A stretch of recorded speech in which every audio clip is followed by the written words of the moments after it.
Hi, so I'm making palmnut soup today, and in Gambia we call it Domoda Knool.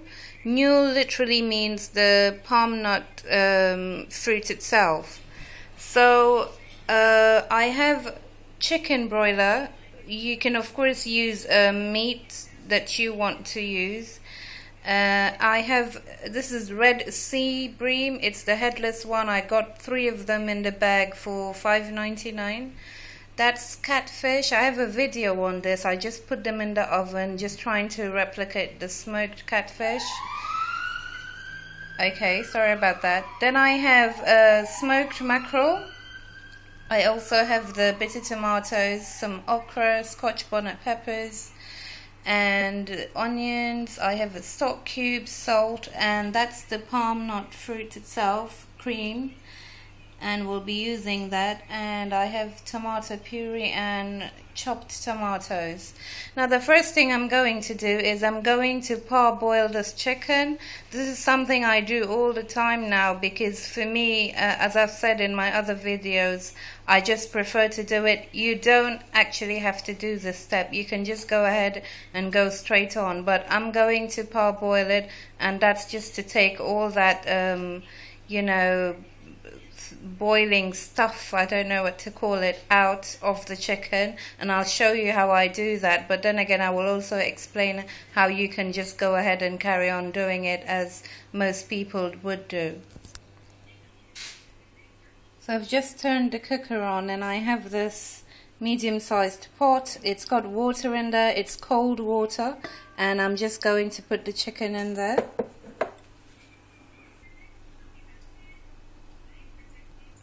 So I've done a little prep on the veg, and with the bitter tomatoes I've just cut them like halfway through, and with the onions I'm going to blend that now. I've also taken 2 Scotch bonnet peppers.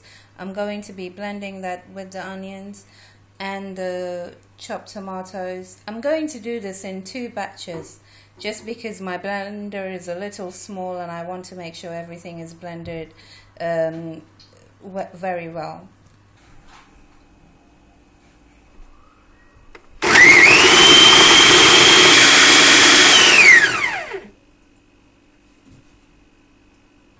So now I'll just do the second batch.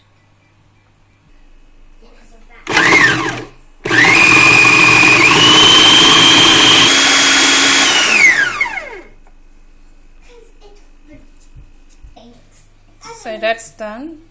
I'm going to switch off this as well. It's at 24 minutes.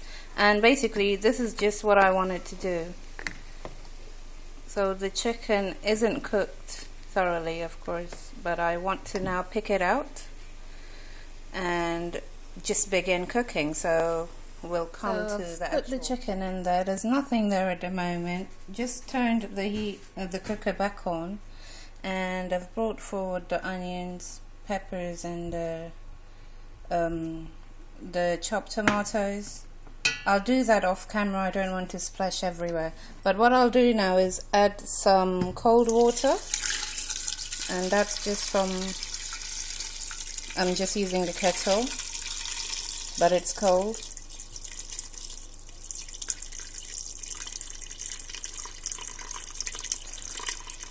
I'll probably add just a little bit more. Okay. And that's the onion I've just added. And this is on high heat. By the way, the fish that you had seen in the beginning, it's in the fridge because I won't be needing it just now. We'll need the fresh one very soon, but in the meantime I had put it in the fridge. Okay, so all I'm waiting for now is for this to come to a boil, and just to let everything infuse before I put the fresh fish in. I forgot to show that I'm going to put in the chicken stock cubes, and can you see these sort of sticky ones? They're the Asda one, and this one more brown. It's very crumbly. That's from Sainsbury's. So I'm going to put them in now. And I'm not really going to crumble them in. I'm sure they will dissolve. If you hear frying noise in between, please don't think it's this. I'm making some meatballs, so it'll be over here, and this is where I'm cooking. Okay, so it's at 30 minutes. It's taken a while to get here. I'm not sure if it's the pot or everything, but we're getting there. That's just the frying thing, as I've said. Now what I'm going to do here, it's going to be a bit different to some people, other people, how they would do theirs. And what I mean is I'm going to put in the tomato puree first and give it 5 minutes. Then I'll be putting in the vegetables, which is the okra, the Scotch bonnet pepper, and the bitter tomatoes. I'm also going to put just the fresh fish in. These two will go later. When I say it may be a bit different to other people, some people put all of these things last, but I don't do that. I put them in and then I take them out and I will put them in, like a bowl for when it's time to eat. So you can do it either way. Also, for the chicken, I forgot to say, you saw how I boiled it and then put it in. If you didn't want to do that, you were just going to go ahead and start as I started when I took it out from the other pot. I hope all of this makes sense. So you either follow the way I'm doing it here, or you don't at all. You just wait until the last minute. And that last minute would be when you see me put in the catfish. That's when most people would have put in their fish and the vegetables and just let everything come together. And in the end, then they will separate it. I don't do the reason why I don't like to do that, because I think it's very messy. I think it's more presentable when you have a bowl of the soup and then you have a bowl with all the vegetables looking clean, as you would say. Okay, so it's 33 minutes now, and this is a 200-gram tube. I'm not putting in much at all. I'm putting in say 50 grams or 30 grams, so just a touch. So I've put in the tomato and you can see the top that I've squeezed, and I'm going to put some salt in as well. Remember, you already have your stock cube, so just okay, so about 5 minutes later, 39, I'm going to put in the fish and the veg. Also, something very important that I didn't tell you. Remember when I put in the kettle of water, I actually put twice the amount that you would have seen. I'm sure you would have noticed that the level rose quite to the top. So, yeah, just put in the fish.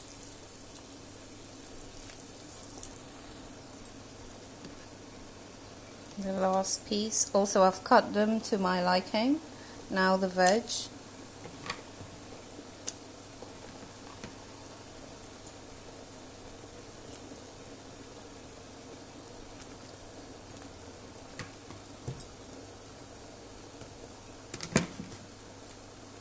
I really love veg with these, not just this one, anyone. And I can tell you, in my fridge right now I have more of these, so if it does happen to finish and this is still in the fridge, you could also always just steam some more and have it. It's at 53 minutes and I'm going to remove the fish, but I'll give the vegetables, which is the okra and the bitter tomatoes, about 3 more minutes. Just because I think the fish is starting to break up. I probably had cut them a bit too small. So I just about made it. They're all intact, but I think it's okay now to take them out. Okay, so I've just touched the bitter tomatoes. They also seem ready. Only it's been a couple of minutes. So that's the fish. So I'll just now take all the vegetables out as well. So that's done now, and you just go ahead and cover this for when it's time to dish out. And you can see this is where the name the Domoda Knool comes from, because this is literally the way you would cook, say, Domoda bisap, or even just the usual Domoda But if you were cooking it with fish, this is how you would have to do it, because you don't want the fish to all get, you know, flaky in there. Okay, so now we go ahead and put in the palm nut. So now we go ahead and put this in. I've already opened it. This is 800 grams. I'll be using all. You need to have the right consistency with this soup, otherwise if you had poured it over rice, which is what we eat in Gambia, you would actually see the liquid, clear liquid running off, and that would tell you, you know, you either didn't cook it down too much or you just didn't have enough. So I like mine really thick. The chicken is still in there, and this is going in at 102. So I've put that in and mix it, of course. And now you just need this to cook down, really. You can see there's palm oil already forming at the top. That, you know, obviously would come out. It's heated up, so. But you just need this to cook down, and you'd taste it and you would see the change in the taste. And this is how you know it's cooked.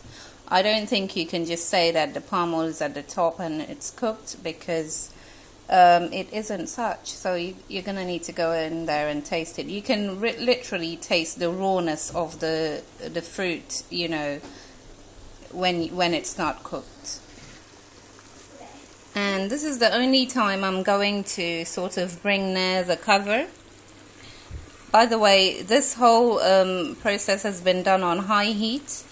So I'll bring forth the cover because I don't want it to splatter all over. You can see I'm already covering my fryer. I hate cleaning this because I don't use it that often, yet I have to clean it twice as much because I leave it here. I must find a better place for it. So just, you know, halfway.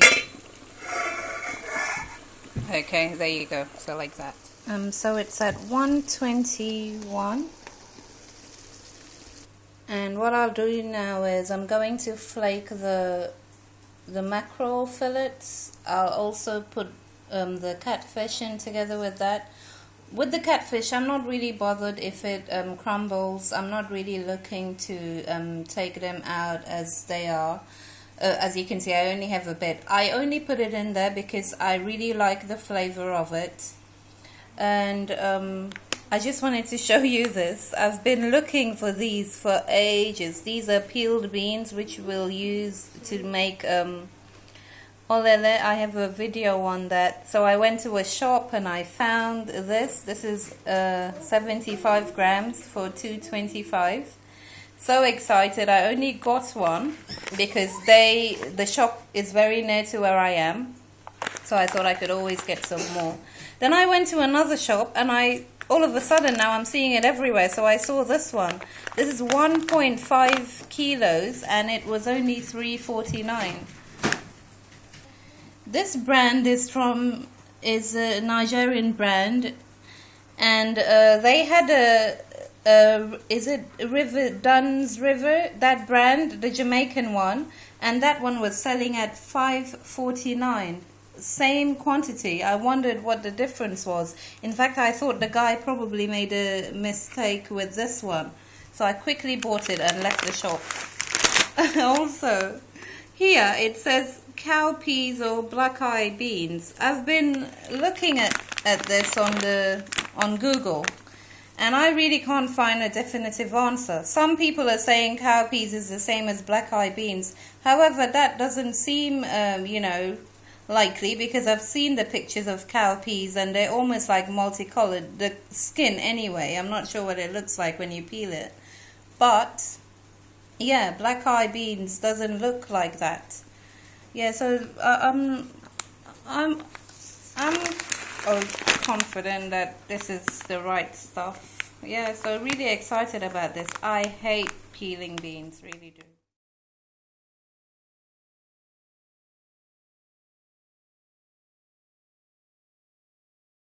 So I've done the fish and I've just taken the skin off and that bone at the back, and I'm going to put them in now. It's at 131. So that's all in now. So it's at 1:43, and for me, how I know that it's really done is when it starts to cake up at the bottom. So literally I've cooked it to a sauce, you can say. Well, I'm gonna switch it off or put it to 1, my lowest heat level. That's just because you can see the mess that this has created. And I'm just going to, can you see? So it hasn't really, it's not burnt, perhaps because of the pot itself, but for me that's when I'm satisfied that it's all cooked. Yeah, if you need to do that every 3 to 5 minutes, then you know you're just about there. Oh, and you can see the catfish is still intact as well. So I'm just going to let it calm down. Okay, so it's safe to approach. And yeah, that's the catfish, the chicken. Oh, that's one of the pieces of the 3 catfish, so that's still okay. Okay, some people would scoop this oil out and, I don't know, discard it or perhaps just use it some other time. I don't do that. I pretty much like the oil. I'm not going to, you know, fill my plate with it, but I don't do that. I just leave it as it is. So I'm going to dish out now. So that's just the vegetables, the fish and the rice, and I'm going to put the sauce now. Perhaps want to use this kind of a spoon. And that's done.